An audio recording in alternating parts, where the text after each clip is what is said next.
WOCA. Ocala.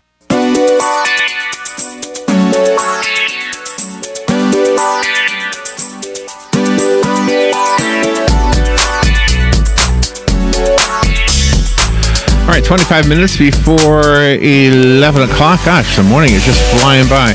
Dr. Ken Redcross has been with us before. He's a board-certified internal medicine physician. I got his handsome picture up on the podcast if you're watching us live. It's also on the recorded podcast if you're listening to us recorded.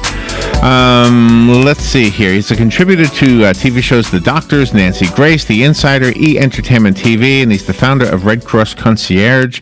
I found him on his website, drredcross.com.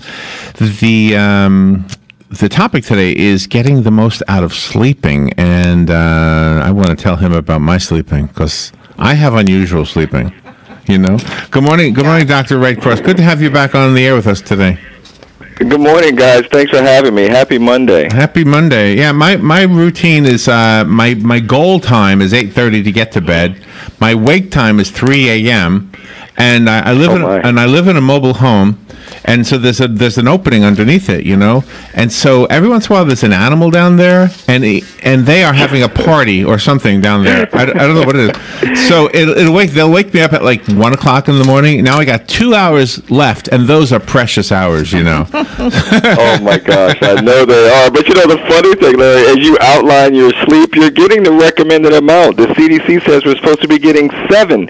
So if you didn't have any of those creatures, you'd be closer to what we're trying to get to. well, the thing is one of those creatures is an armadillo.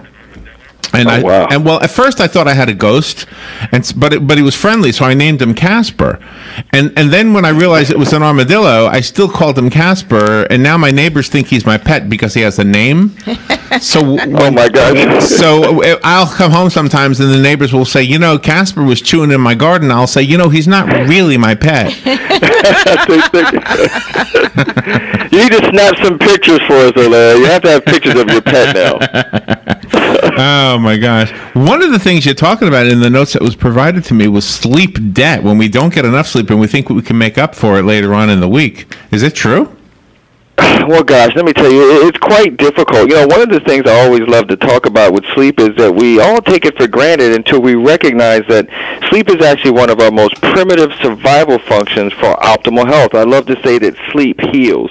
And so when you think about it that way, you're very cognizant about some of the things that you can do to make sure that your sleep is actually improved. But instead of focusing just on the quantity of our sleep, I love to talk about the quality of sleep, because that's something that all of us can kind of tackle. Okay, so now how do I know if I've had quality sleep? Well, there's some things that we can do, at least in this case. So many of us aren't getting the recommended amount, whether it be due to armadillos or other things. But the point is, it's not easy. It's very elusive. So there are some things that we can do. Number one, I tell everyone, and I joke about these, I say, let's make sure that we cut the 3 C's. The 3 C's are things that we typically do that we think helps us sleep. For instance, cocktails or alcohol. Sometimes people at bedtime will say they'll take a couple of glasses of wine because it helps to relax them. And that's true. It will help you as far as initiation of sleep, but it causes restlessness throughout the night. So you're not going to get that peaceful sleep that you're really looking for. The second thing is caffeine. Caffeine at bedtime is something that's quite common also, but we know that it shortens the sleep cycle, especially REM, where we get a lot of our sleep. And last but not least, cigarettes. Now, obviously, this is a no-brainer that cigarettes shouldn't even be a part of this, but cigarettes actually affects initiation of sleep as well. So if people are saying, Doc, you know, these are things that I do at bedtime, how can I get around it? I say that if you have to do any of these, at least do them 2 hours before bedtime so that they don't affect your sleep cycle overall. Really? Do you know what helps me? Well, let me put it this way. I used to be a night shift worker, and when I was a night shift worker, if I put on a fan in the room, even if I didn't need the wind, the sound of the fan for some reason was good. It worked. It helped me sleep. It's quite soothing, actually. When I was mentioning before that sleep heals, when you're thinking of the way it makes you feel better when you hear those sounds, it also exerts a strong influence on our immune system. In fact, sleep is kind of the building blocks in order for us to fight infection. Now, it's fine if we're getting the right amount of sleep, because then our body is able to kind of boost its immune system on its own. But if you're not getting that, some of the things I talk to patients about is a clinically proven supplement, which is called AHCC. Now, AHCC is actually an effective medicinal mushroom immune booster, but the thing I like about it is that there's human clinical trials behind it. And so when we're hearing all these things on the news, or we're seeing these other commercials and so forth, you want to make sure that there's data available. And so luckily, something like AHCC has that. Now, last but not least, I don't know if you guys saw this, but the Nobel Prize was handed out to a group that actually focused on the circadian rhythm. And they were actually able to prove the importance of it for our overall health, to the point of maybe in the future understanding that even at the times that we're getting surgery and when we're taking our medications even can make a big difference in our overall health. So sleep is a fascinating topic when we talk about our health and our immune system. Oh, wow. Do people not get a really good sleep now because of all the electronic devices, your cell phone, computer screens, things like that? Yeah, that's a very good point, Robin. In fact, that gets back to your question earlier, Larry, when you mentioned the sleep debt. One of the ways to kind of avoid that is to make sure that we cut our screen time down a couple of hours before bedtime.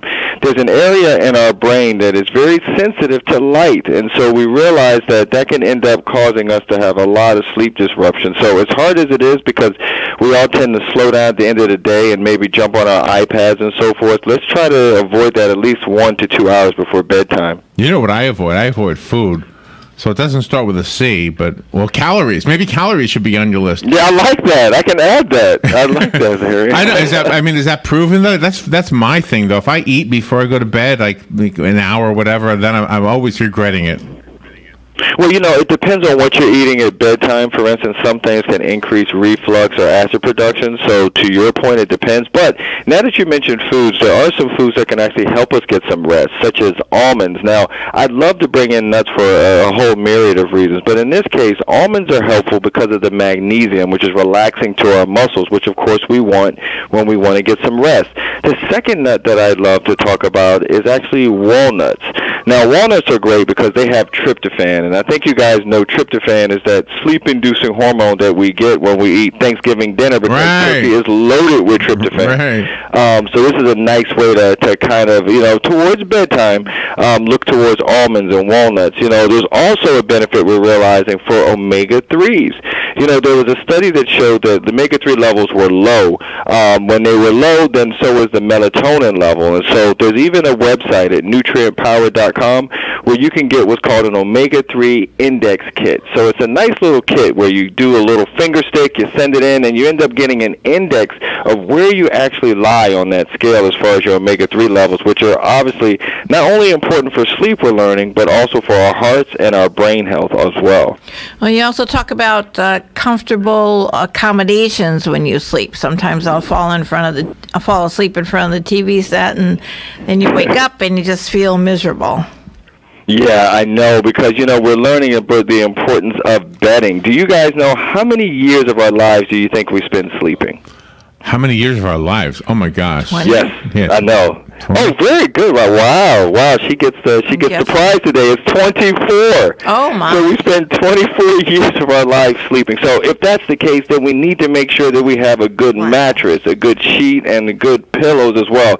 Because the studies show that when you have the right bedding, it increases your sleep quality and also decreases some of those aches and pains as well. So bedding is incredibly important. Let's make sure we give the listeners some information so they can get this information. Again, obviously the content of a radio interview is passing people driving. They can't write stuff down. Do you have a website we could go to? I do, yeah. So my website is drredcross.com. That's drredcross.com. Or you could say hello on Twitter, which is at Dr. Redcross. My Facebook is Ken Redcross MD. And if you like Instagram, it's just Dr. Redcross. Okay, nice. Excellent. Well, good to have you on the air with us again. Where are you, by the way? Where do you live?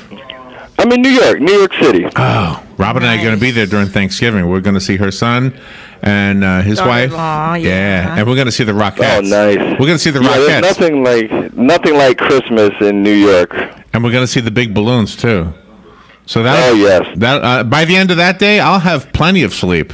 I'm sure you will.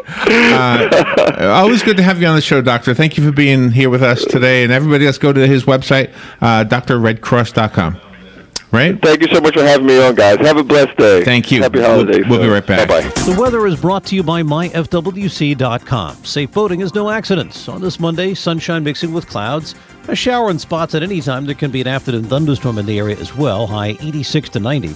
Partly to mostly cloudy Monday night with a couple of showers around, mainly later. Low 68 inland, 74 at the coast. For Tuesday, variable cloudiness and not as warm with a shower and thunderstorm or two.